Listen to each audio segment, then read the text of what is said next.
lost artifact from the Great Pyramid dating back around 5,000 years has been discovered in a cigar tin. A trio of items known as the Dixon Relics were found in the pyramid during the 19th century. An old piece of wood, kept in a cigar box at a university in Scotland, might change everything we thought we knew. In 2020, researchers found it was part of the Dixon Relics, taken from the Great Pyramid in 1872. When tested, the cedar wood gave the scientific community a huge shock. It was much older than the pyramid's supposed construction date. That one small discovery has experts wondering, could the Great Pyramid be much older than anyone believed? If so, who really built it? And do all the pre-Egyptian relics found inside the pyramid's shaft rewrite history? Dixon Relics. The story of the Dixon Relics doesn't start in a fancy museum or a dusty old book. It begins deep inside the Great Pyramid of Giza back in 1872, when an engineer named Wayman Dixon and his friend, Dr. James Grant, decided to explore the pyramid's lesser-known Queen's Chamber. At the time, this chamber was considered incomplete and not very interesting, especially compared to the more famous King's Chamber. But Dixon and Grant weren't convinced. While examining the chamber, they noticed some strange cracks and air movements in the walls. Curious and brave, like many explorers of their time, they began to dig into the north and south walls. What they discovered was stunning. 2 hidden shafts that no one had ever seen before. Inside one of them, they found 3 unusual objects: a small copper hook, a smooth granite ball, and a piece of cedar wood. These became known as the Dixon Relics. Now, the real twist comes not just from what they found, but where they found it. The shaft where these items were discovered wasn't open or accessible. It was sealed tightly on both ends with huge limestone blocks. No thief could have snuck in. That means the relics had to be placed there while the pyramid was still being built. Years later, scientists tested a tiny piece of the wooden rod.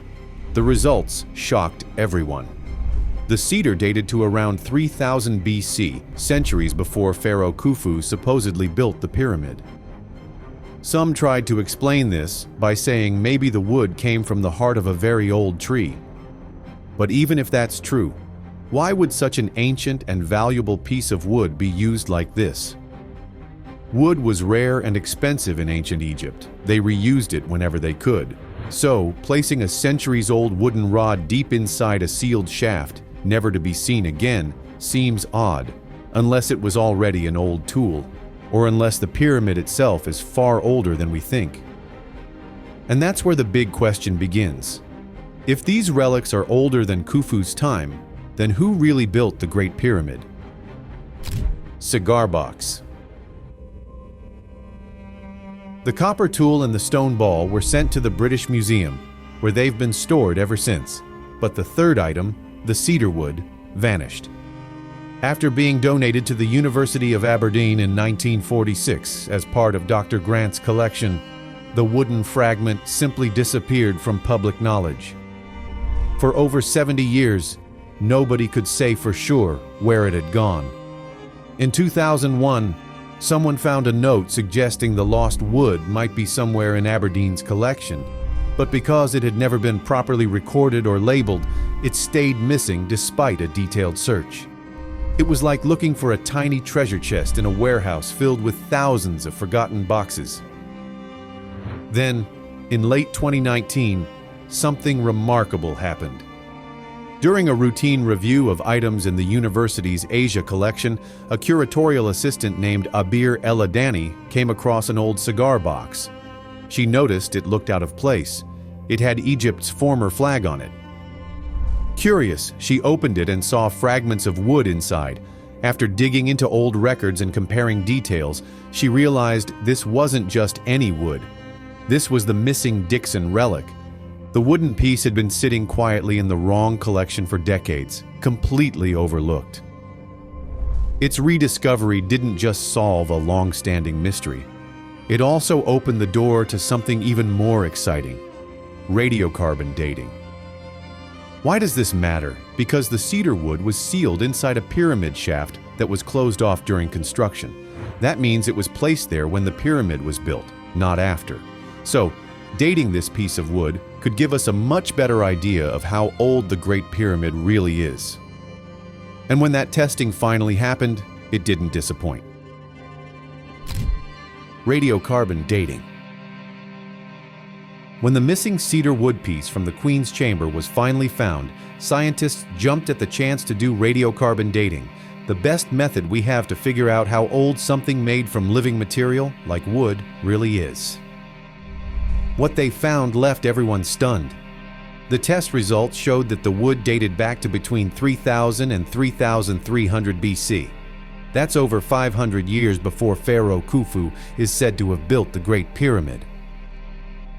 This gap isn't a small difference. It's huge.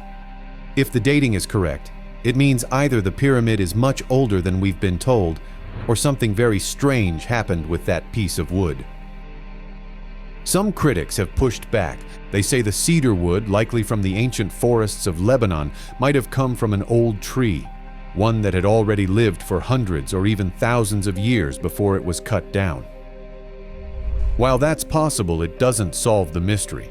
Even if the tree was that old, the wood would still have had to be cut and shaped centuries before Khufu's time, and then somehow get sealed inside a pyramid shaft that was closed during construction.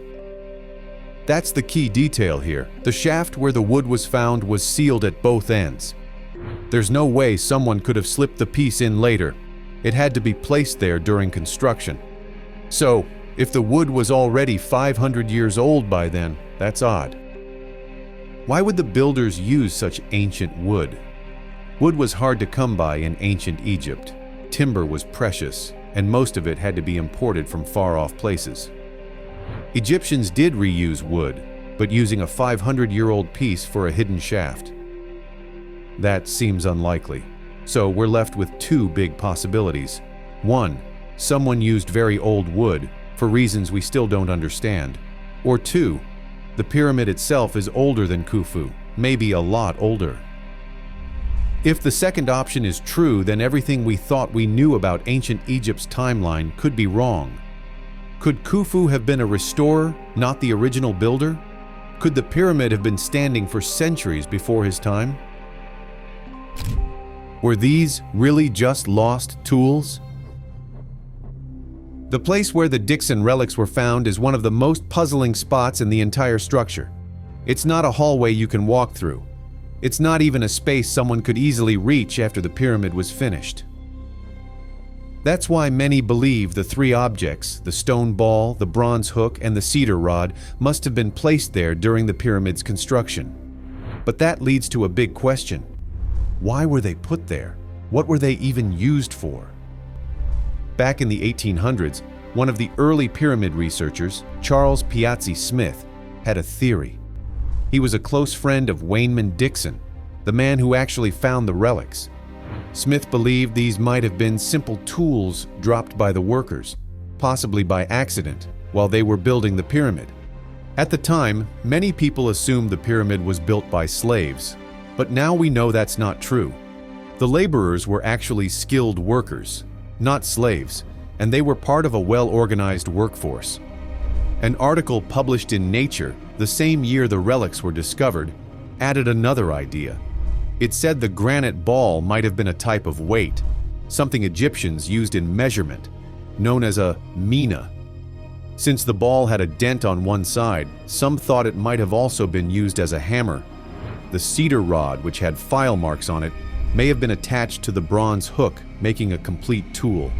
It's a decent guess, but these were just that, guesses. The theories didn't go much further back then.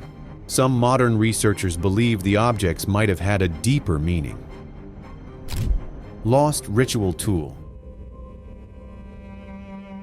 Over the years, people have debated what the Dixon relics really were and why they were found deep inside a hidden shaft of the Great Pyramid.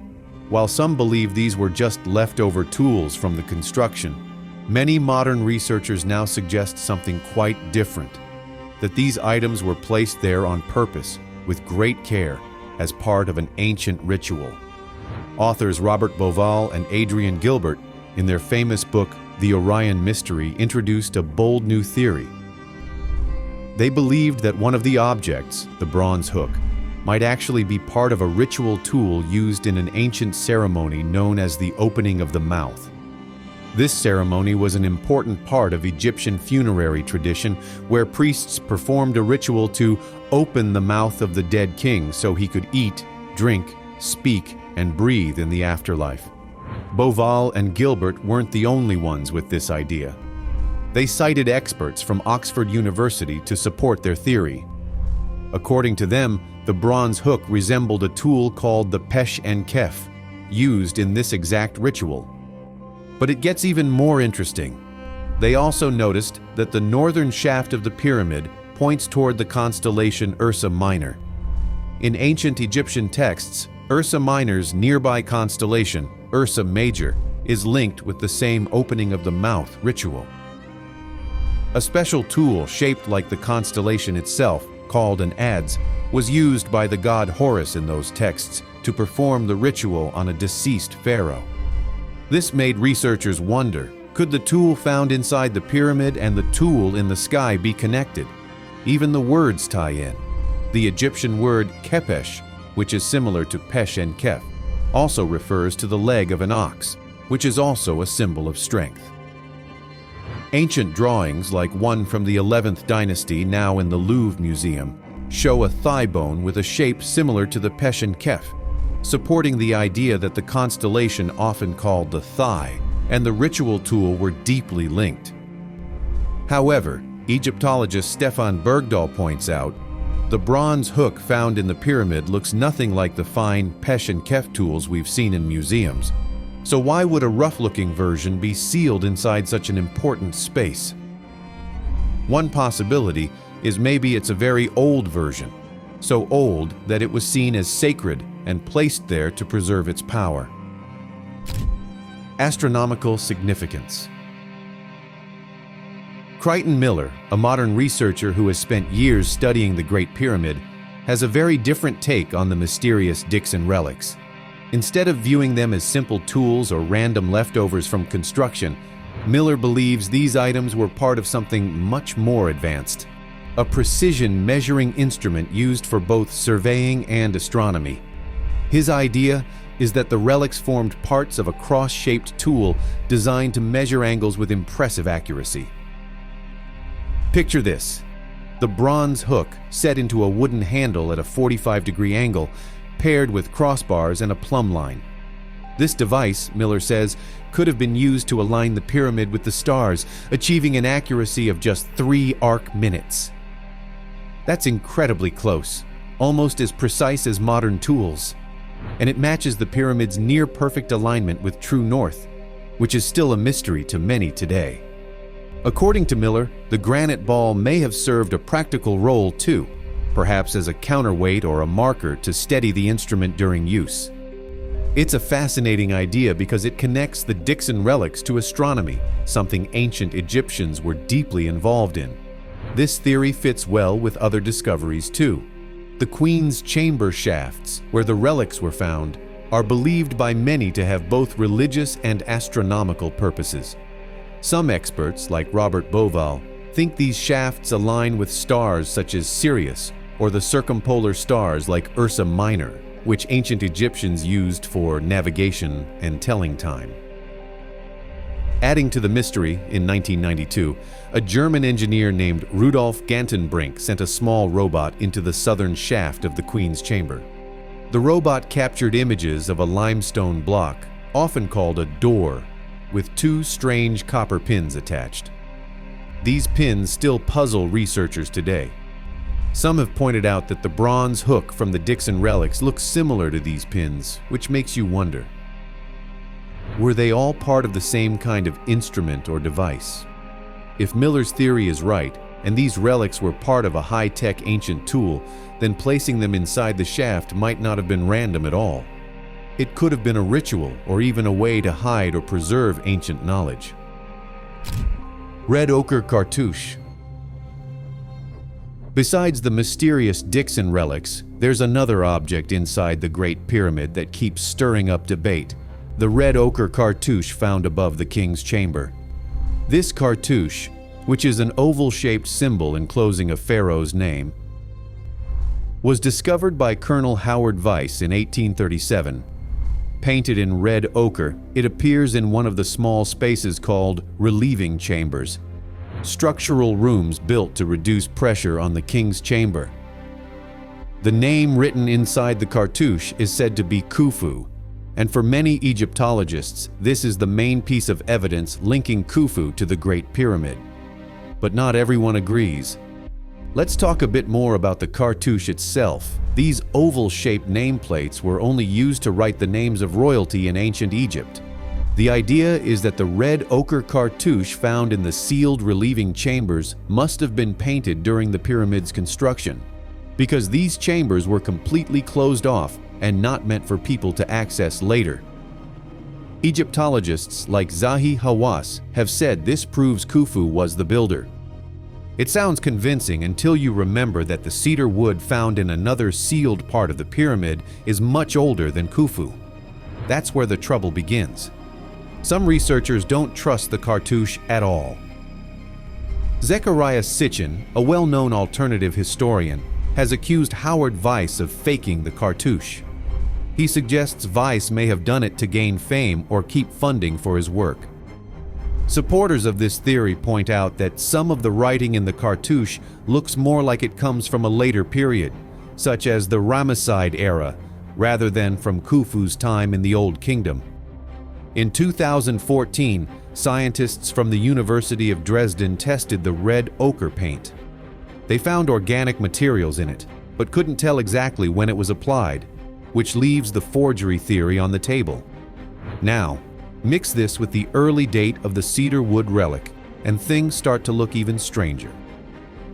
Some researchers, like Crichton Miller, think the relics were part of advanced astronomical tools, used for measuring and aligning the pyramid with stars like Ursa Minor.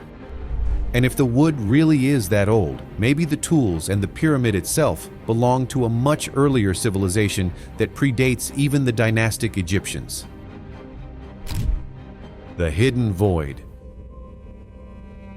In 2015, something exciting began at the Great Pyramid of Giza. A group of scientists from around the world came together for the Scan Pyramids project, a joint effort by the Heritage Innovation Preservation Institute and Cairo University. Their goal was to explore the secrets of the Great Pyramid using modern, non-invasive technology. In other words, they didn't want to dig or damage anything. Instead, they used advanced tools like muon tomography, infrared thermography, and 3D laser scanning to peer inside the pyramid without lifting a single stone. Then, in 2017, they made a discovery that grabbed headlines around the globe. They found a huge empty space hidden deep inside the pyramid. It was quickly named the Big Void. This mysterious chamber sits just above the Grand Gallery, the long corridor that leads up to the King's Chamber, and it's at least 30 meters long, about the size of a small airplane. What makes it especially interesting is that it lies parallel to the Grand Gallery and seems to have a deliberate shape and position, suggesting it was an intentional part of the pyramid's design. So, how did they find it? The key tool was muon tomography. This technique uses cosmic ray particles called muons, which constantly rain down on Earth from space. Muons can pass through rock and dense materials, but not all at the same rate. Some get absorbed more than others, depending on how thick the material is. By placing special muon detectors in parts of the pyramid, like inside the Queen's Chamber, scientists could track where muons were passing through more easily. That's how they spotted the Big Void. It showed up as a clear muon hotspot, meaning there's a large empty space there. Their findings were published in the science journal Nature, and the results were strong. This was no fluke. The Big Void was confirmed by multiple teams using different detectors and methods, all showing consistent results. But what's inside that space? That's still a mystery. Many experts believe the Big Void could be more than just an empty corridor. Because it's not shaped like a crack or a construction gap, and because of its careful location, some think it might be a hidden chamber. It could possibly contain relics, tools, scrolls, or other objects, maybe even items like the Dixon Relics. Why hasn't the northern shaft been fully investigated? Dr. Zahi Hawass is one of the most well-known figures in Egyptian archaeology. As the former Minister of Antiquities and head of the Supreme Council of Antiquities, also known as SCA, he's been a central figure in almost every major excavation and discovery in Egypt for decades. While he's credited with important finds like the tombs of the pyramid builders, he's also faced strong criticism, especially when it comes to what's hidden inside the Great Pyramid of Giza, particularly in the northern shaft of the Queen's Chamber. Let's rewind to 1993.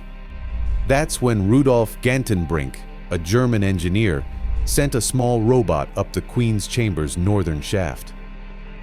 The robot found something intriguing, a rod and a rectangular object about 18 meters in length. But just as interest started building, the project was suddenly shut down. Dr. Hawass claimed the robot couldn't get past the sharp bend in the shaft and that it simply wasn't working properly. But critics weren't convinced. They believed the real reason was that Gantenbrink's discovery raised uncomfortable questions, especially since a cedar wood fragment found in the same shaft was later dated to around 3000 BCE, which is centuries older than Pharaoh Khufu, the man traditionally credited with building the pyramid. Instead of further investigating this shaft, Hawass focused attention elsewhere.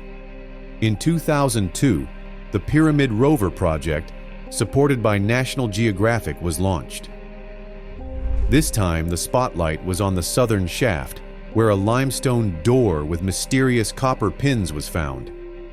The project got a lot of media attention and was seen by more than 30 million people on television. But the northern shaft, which could potentially offer datable materials and shake up everything we think we know about the pyramid's timeline, was largely ignored. Why? Many believe Dr. Hawass didn't want to explore areas that could challenge the accepted story that the pyramid was built by Khufu. The sealed nature of the shaft suggests the objects inside were placed there during construction, not added later, which would support theories that parts of the pyramid might be much older than we thought. Hawass and the SCA have always tightly controlled who gets to explore what in Egypt. Getting a permit is no small task, especially for independent or foreign researchers. Even when the Scan Pyramids project announced the discovery of the mysterious Big Void in 2017, using advanced techniques like muon scanning, Hawass seemed skeptical. While he had initially supported the idea, he later pulled back, warning against wild speculation and saying that preservation was more important than pushing into unknown spaces. Critics say this kind of gatekeeping is done to protect the traditional narrative and avoid discoveries that could lead to radical new interpretations of Egyptian history. What do you guys think? Let us know in the comments below. We hope you enjoyed this video. Stay tuned for more amazing stories.